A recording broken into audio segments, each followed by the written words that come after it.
हिंदू हम दो हमारा एक करके भगवान के अपराधी हैं। आप कहेंगे भगवान के अपराधी कैसे हैं? जब भगवान ने आपकी व्यवस्था 2 की या 4 की है, आप अवैध साधनों का प्रयोग करके रोकते हैं तो आप भगवान की व्यवस्था में हत्यारे साबित होते हैं और आपको उसका दंड मिलता है, पाप उसका भुगतना पड़ता है। आपको क्या व्यवस्था भगवान की प्रकृति को रोकने का आपका क्या अधिकार है? भगवान जब आप प्रकृति वही बना रहा है, भगवान के बिना बन नहीं सकती, तो हमको रोकने का क्या अधिकार है? भगवान अगर 2 दे तो 2 ठीक, भगवान 8 दे तो ठीक। मेरा कहने का मतलब नहीं है कि 8 आप जबरदस्ती पैदा करो, मेरा ये अर्थ नहीं है। लेकिन अगर 8 सहज रूप से हो रहे हैं तो रोको मत, अगर 8 से ज्यादा भी हो रहे हैं तो रोको मत। तो ये जो है व्यवस्था, ये उत्तम नहीं है और ये मानवीय नहीं है, अमानवीय है। कि आप कल्पना कीजिए, जो बच्चा बाहर आना चाहता है आपने उसको पेट में मार दिया, इससे बड़ा मैं तो कहता हूं ये सारी लेवें बंद कर देने चाहिए जो टेस्टिंग लेव है। और अगर कहीं कोई बच्चे की जांच की जाए तो उसको आजीवन कारावास, जो हत्या का होता है वो दंड होना चाहिए। लेकिन नहीं, सरकार को लगता ही नहीं इतना बड़ा अपराध है। आपकी हत्या करने से पहले या मेरी कोई हत्या करे, उससे बड़ी हत्या तो यह है गर्भ में मूक बच्चे को मार देना। मैं इसके लिए कह रहा हूं, मेरा मतलब ये नहीं है कि अब 8 पैदा कैसे कर लो, भगवान की कृपा नहीं है तो नहीं कर सकते ना। मेरा कहना है 8 होना है तो 8 होने दीजिए, 2 हो रहे तो होने दीजिए, आप उसे रोकिए मत। मेरा कहने का मतलब कि मैं इसलिए कह रहा हूं, प्रकृति वास्तव में नेचुरल रहना चाहती है, प्रकृति स्वयं बैलेंस कर लेती है, उसको हमें करने की जरूरत नहीं है। हम प्रकृति के बैलेंस को बिगाड़ते हैं, उस काम को ना करें। चाहे बच्चा रोकने में, चाहे पैदा करने में, जो भी है सहज होना चाहिए, तो कोई दिक्कत ना आएगी देश में। न खाने की व्यवस्था, आप इसी से कल्पना कर लो कि माँ, आप तो माँ हो जी, मैं माँ नहीं हूं, लेकिन मैंने माँ को देखा है, बच्चा पृथ्वी पर बाद में आता है, दूध पहले आता है। कौन दे रहा है? प्रकृति, प्रकृति दे रही। आज स्थिति उल्टी हो गई है, आज बच्चा आ रहा है, दूध नहीं आ रहा। और वो इसलिए नहीं आ रहा कि हमने प्रकृति के साथ धोखा किया है। उदाहरण के रूप में, हमने जब पहले ही गड़बड़ कर दी तो प्रकृति आपको दंड देती है। बोले ठीक है, आपने पहले गड़बड़ की थी, आपको दंड दिया जाता है। और मैंने देखा है कई बच्चों को, आप आश्चर्य करेंगी, कई बच्चों को जो आजकल आर्टिफिशियल भोजन मिलता है वो पचता नहीं। गाय का दूध सबको पच जाता है, लेकिन गाय का दूध मिलता नहीं। ठीक है ना, गाय मार दी हमने, गाय की हत्या कर दी।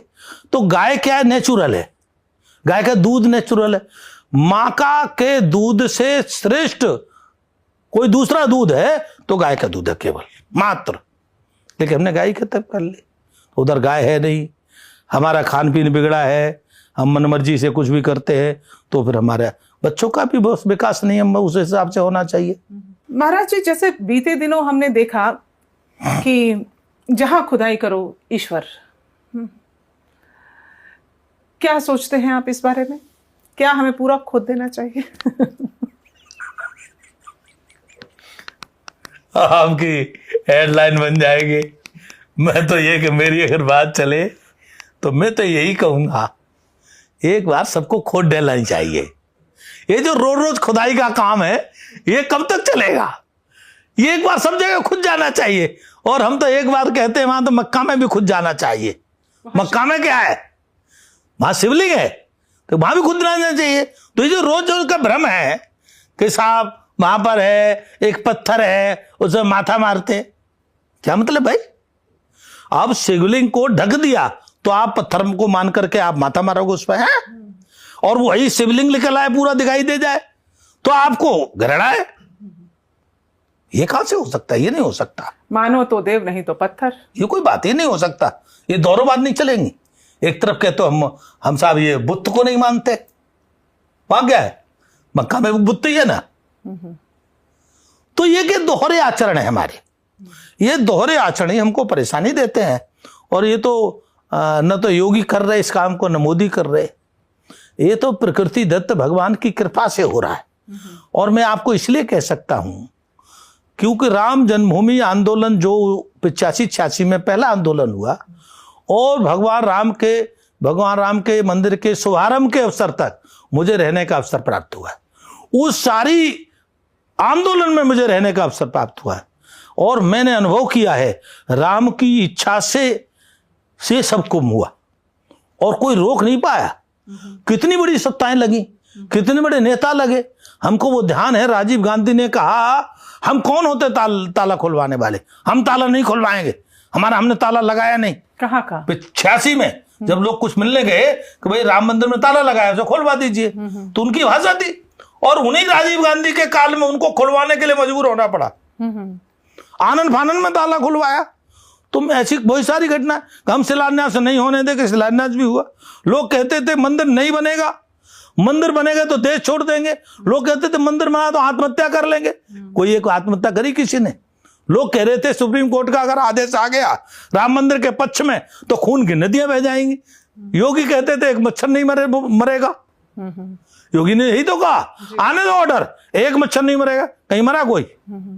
ये केवल लोग प्रोपोगंडा करते हैं। सनातन के खिलाफ प्रोपोगंडा करने वाले कुछ लोग एजेंट हैं जो इस काम को करते हैं। अगर आपने मस्जिद के नीचे अगर भगवान को दबाया है तो आपने अपराध किया था। अपराध को उजागर करना, आप ये कहोगे कि हर जगह मंदिर ढूंढते हो, भाई तुमने अपराध क्यों किया? ये भी कहा जाता तुमने मंदिर तोड़े क्यों? तुमने मंदिर तोड़ करके मस्जिद बनाए क्यों? तुमने मदरसे बनाए क्यों? और मैं तो कहता हूं वो जो हैदराबादी आदमी है, पागल आदमी ओवैसी, उसको मैं तो धन्यवाद करता हूं। हम लोगों ने सारे जीवन 30,000 काउंट करी, 30,000 की चर्चा करते थे और उसने बताया पूरे देश में 30,000 नहीं 50,000 है। उसने ये कहा, बोले केवल राम मंदिर की बाबरी मस्जिद का सवाल नहीं है, देश में 50,000 मस्जिदों का सवाल है। अर्थात उन्होंने स्वीकार किया कि उसे मालूम पड़ गया कहीं से कि 50,000 देश में मस्जिद है, मंदिरों को तोड़ के बनाएगी।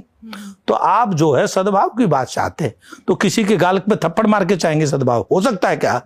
मैं आपको ये भी जरा सा कुछ कह दूं, आप मुझे स्टूडियो में नहीं बैठने दोगे, आप इंटरव्यू लेने भूल जाओगे, कह दो महाराज बाहर जाओ। तो आपने हिंदू समाज के साथ अत्याचार किया, दुर्व्यवहार किया, मठ तोड़े, मंदिर तोड़े और उसके बावजूद भी आज आप स्वीकार करने को तैयार नहीं। हमने तो केवल 3 मांगे थे, सत्यता बात, हमने 3 मांगे थे। हमने कहा अयोध्या दे दो, मथुरा दे दो, काशी दे दो। नहीं दिया ना इन्होंने। 50, 60, 70 साल मुकदमा लड़के तो अब राम मंदिर लिया है, तो अब लोग सब जगह मांग रहे हैं। अब कोर्ट का रास्ता खोला ना, इन्होंने तो खोला, हमने नहीं खोला, हिंदू समाज ने नहीं खोला। हिंदू समाज तो मांगता रहा, बाकायदे हिंदुओं के प्रमुख लोग मस्जिदों में गए, मौलवियों के पास भीख तक मांगने गए, लेकिन नहीं दिया इन्होंने। अब इन्होंने रास्ता खोला है तो अब तो खुदाई तो होगी कि भाई कहाँ मस्जिद में भगवान बैठे हैं, और खुदाई होगी तो जब भगवान निकलेंगे तो वो माना जाएगा, उसमें कौन सी बात है। और ये करना चाहिए मानवता की दृष्टि से, इसमें दिक्कत क्या है? अगर मैंने किसी का घर तोड़ करके अपना घर बनाया है तो क्या उसको लेने का अधिकार नहीं है? उसको लेना चाहिए। तो जैसे संभल में निकला, खैर अब राम मंदिर के बाद कहाँ की बारी होनी चाहिए? राम मंदिर के बाद काशी का भी जल्दी निपटने वाला है, जल्दी निपटना चाहिए। और मथुरा के में भी विलंब नहीं होना चाहिए। जितना विलंब हो रहा है वो हिंदू समाज का धैर्य की परीक्षा है। और मैं तो ये कहूँगा अब भी मुसलमानों को कुछ अकल आनी चाहिए, आगे बढ़ करके हठधर्मी ना करें, अभी बदतमीजी ना करें।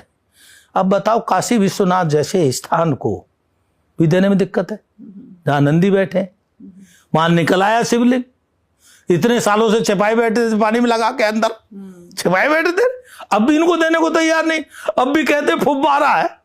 अरे भाई 25 साल पहले, 30 साल पहले तो पूरे देश में कहीं फुब्बारा होता ही नहीं था। भाई फुब्बारे की संस्कृति तो 25-30 साल से आई है, उससे पहले तो फुब्बारे की संस्कृति नहीं थी हमारे यहाँ। तो ये फुब्बारा वहां कहां से आ गया मस्जिद में? तो अजमेर शरीफ में भी कहते हैं कि वहां पे भी शिव ही हैं। हाँ कहते तो है, अब वो तो जांच का विषय है। ये देश में पूरे में हाल है, यहाँ कुतुब मीनार में भी कहते हैं, दिल्ली में, यहाँ भी जो है हिंदुओं का है। ताजमहल है वो तेजो महल है, पहले भगवान शंकर का तेजो महल के नाम से था, और उसका मैं तो खुद देख के आया हूं, उसके प्रमाण है, बाकायदे वहां ओम है। इनके यहाँ कहीं ओम मिलेगा? सतिया है, स्वास्तिक मिलेगा आपको।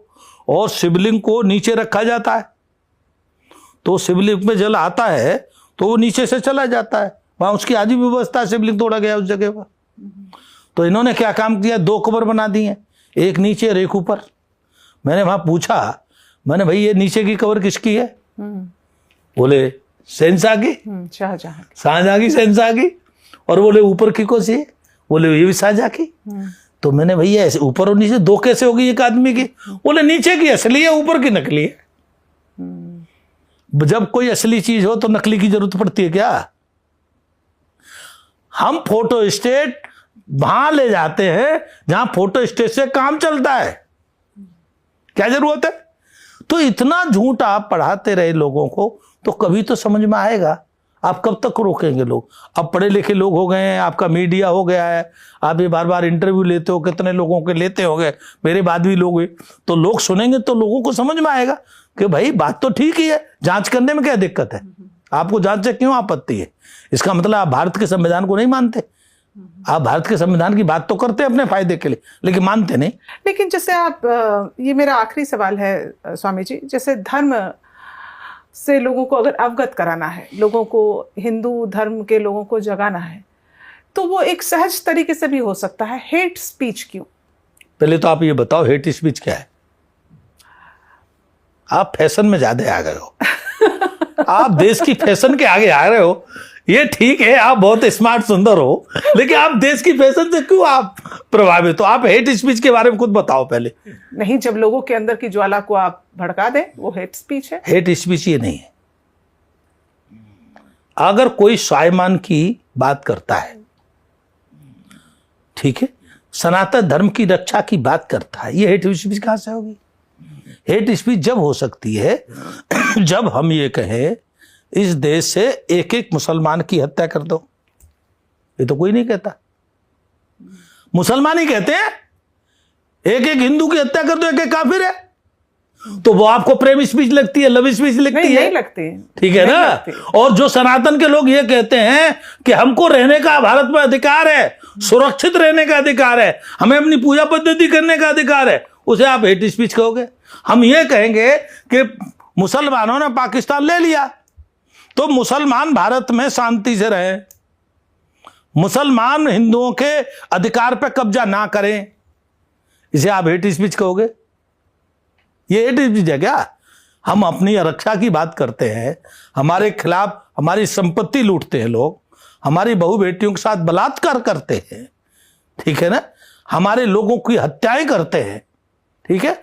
आप आश्चर्य करेंगे, अब इस महात्मा ने किसके कांटा मारा? अभी तक तो मैंने किसी के एक कंकड़ भी नहीं मारा, तो सैकड़ों हजारों करोड़ रुपए इस गर्दन की कीमत इस्लाम के जिहादियों ने लगाई हुई है। आप कल्पना कर लीजिए कि जो लाएगा इतने करोड़ रुपए इसको मिलेंगे जिहादी से। तो ये आपको हेट स्पीच नहीं लग रही ना? बिल्कुल लगती ये है। प्रेम स्पीच है। नहीं, मैंने हम ये कह रहे हैं कि साहब जिहादी ने हमारी गर्दन काटने की बात करी है। मैं तो ये कह ही नहीं रही कि हेट स्पीच नहीं है, मैं तो ये कह ही नहीं रही।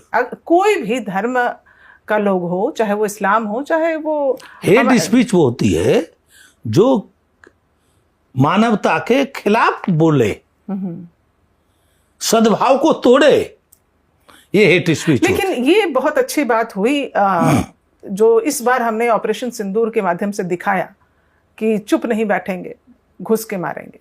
वो एक अच्छी बात हुई, भारत की छवि जो है वो बदली। नहीं, ठीक किया।